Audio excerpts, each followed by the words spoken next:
One thing for the New Orleans Pelicans this offseason is painfully true. And that one thing is that the New Orleans Pelicans need to be perfect. This team has so much potential, they cannot afford to waste it any longer. Look, I get Zion Williamson hasn't played 100 games yet. I get Brandon Ingram is still incredibly young and developing. I get that the Pelicans have a ton of young players that haven't proven anything yet in the NBA. But look, the Pelicans have talent. I'll be the first person to tell you that. I probably also won't be the last. And I think that they have enough talent to at least be competitive. This past season, the New Orleans Pelicans didn't even make the play-in tournament. Do you guys know how embarrassing that is? It wouldn't be that embarrassing if the Pelicans were not a team that tried to go in and win now. And look, this isn't me saying the Pelicans went all in because they're incredibly young and they still sit on a ton of assets. But when you trade assets for Steven Adams and you don't try to flip Eric Bledsoe while he still has value, I'm just going to say that you're trying to at least be competitive and win this season, even if you aren't. Don't forget that not long ago, the Pelicans signed JJ Redick. That went absolutely terrible. Also, they traded for Derek Favors, who the Jazz were going to cut a few seasons ago. Favors and Zion together never made any logical sense, so you could only imagine how I truly felt about Steven Adams pairing up with Zion. When the Steven Adams trade happened, I thought it was a dumb trade.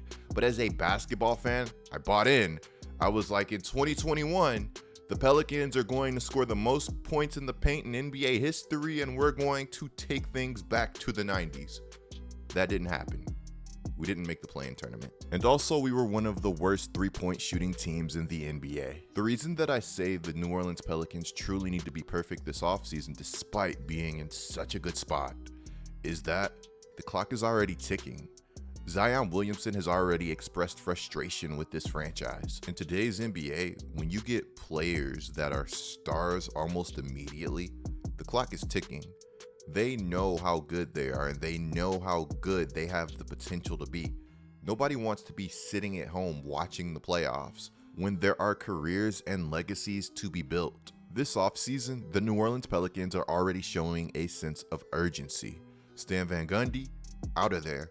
A week ago, the Pelicans hired head coach Willie Green. A lot of you guys have been asking me how I feel about the Pelicans hiring Willie Green. Well, I'm not going to sit here and pretend to be an expert on Willie Green. I'll say I like the hire because, if nothing else, Willie Green has tons of potential. He can literally be anything as a head coach. He's not some coach that's already failed at multiple locations. He's a new guy with good experience that's being given the job of a lifetime? ?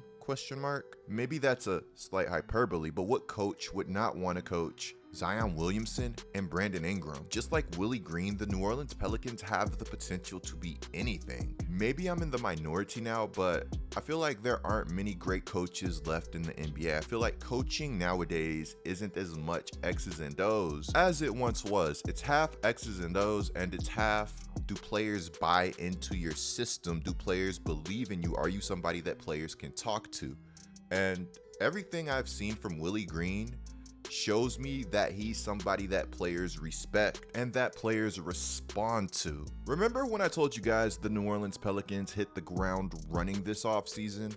Well, today the New Orleans Pelicans traded for Jonas Valančiūnas and numbers 17 and 51 in this year's draft. They sent out Steven Adams, Eric Bledsoe, picks 10 and 40 in this year's draft, and they also gave up a 2022 first-round pick that they got from the Los Angeles Lakers.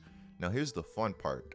The pick that they gave up from the Los Angeles Lakers is top 10 protected, meaning that if the Lakers are bad and that pick lands inside the top 10, then the New Orleans Pelicans pretty much retain the pick. In the comments below, let me know what you guys think about this trade for the New Orleans Pelicans. Is it a W or an L? My opinion on this trade right now is that it's a very interesting move for both teams. I don't want to just come out and say the Pelicans won this trade, but it is a trade that I do like for the New Orleans Pelicans because they got rid of Eric Bledsoe. Getting rid of Eric Bledsoe is a W in itself. He was by far the worst player on the New Orleans Pelicans last season, and I don't think that calling Eric Bledsoe the worst player on the Pelicans is necessarily doing him justice, because I think he still has talent. He just didn't want to be in New Orleans for whatever reason, and it showed on the court. Like, Bled is an all-NBA defender. He was definitely not a decent defender at all in New Orleans. In 2022-2023, Eric Bledsoe is owed $19 million. He won't be getting it from the Pelicans, though. Not only were the Pelicans able to shed Eric Bledsoe's contract, but they were also able to get off of Steven Adams' contract. I think Adams is a good basketball player. I think New Orleans was not the right basketball situation for Steven Adams. I mean, seriously, all you had to do was run a 2-3 zone against the New Orleans Pelicans and we were cooked. I'm sure in a parallel universe where Adams and Zion are playing in the 90s, they going crazy. In 2022-2023, Steven Adams would be owed $18 million. Honestly, Adams' contract was nowhere near as bad as Bledsoe's. And look, if Adams comes out shooting threes next season, then the Memphis Grizzlies absolutely got themselves a steal. I think Val is extremely underrated. I think he's one of those guys that isn't a star, but if he became an all-star, I don't think anybody would be that shocked. This guy is so talented. Last season, Val averaged 17 points per game, 12.5 rebounds per game. He's one of the best rebounders in the league. He averaged a block per game. He shot almost 60% from the field. He shot 37% from the three-point line. And he did this all while averaging 28 minutes per game. Oh, and by the way, he had the 13th best offensive rating in the entire NBA. I would love to see what a talented offensive center like Val could do next to Zion Williamson.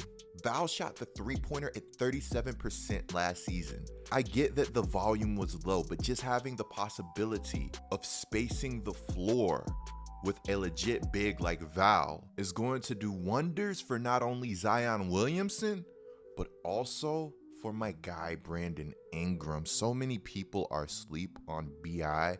Could you imagine trying to operate in a half-court setting where you pretty much have to take a jump shot when you're a scorer that's as versatile as Brandon Ingram?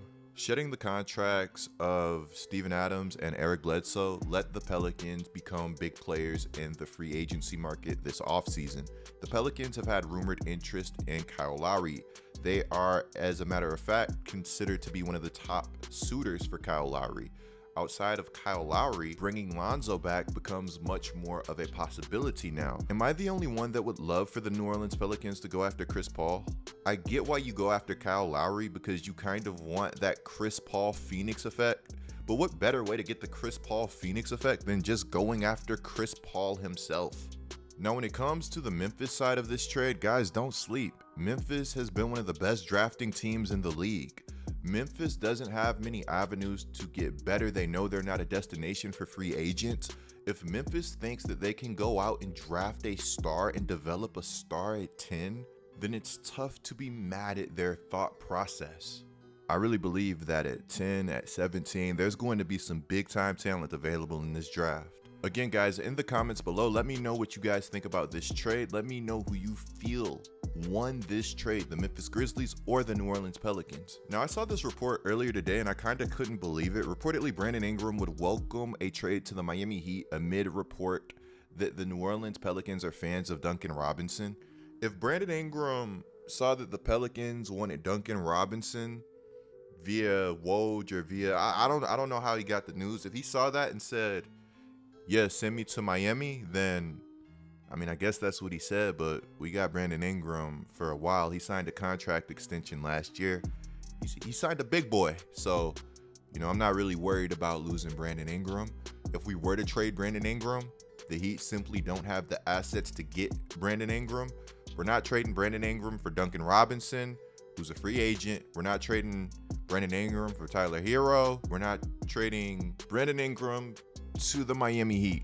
I didn't name Bam or Jimmy because I don't think those guys are available the same way that I think that Brandon Ingram isn't available. Guys, I don't think you understand how excited I am now that Eric Bledsoe is gone. Kyra Lewis is about to get legit NBA minutes, and let me say that I really believe in Kyra Lewis. I also really believe in Nickeil Alexander-Walker, who is an absolute dog, who is one of the hardest workers that I have seen I think that Nickeil really has the talent to be special. He kind of just needs that coach that believes in him. It's going to be interesting to see what the Val trade means for the New Orleans Pelicans' future and their young core. Val only has 1 year left on his contract. The Pelicans could trade him, or they could let him play out this year and try to bring him back, or they could let him play out this year and then just let Jackson Hayes take over from there. And let me tell you guys, Jackson Hayes looks like he's going to be an absolute monster if he puts it all together. Look at his game logs from May, man. I'm just saying, for a player that's considered to be raw, he's already pretty nice. Do you guys feel like the Pelicans will be a playoff team come next season? Also, what does your ideal starting lineup for the New Orleans Pelicans look like to start the 2021-2022 season?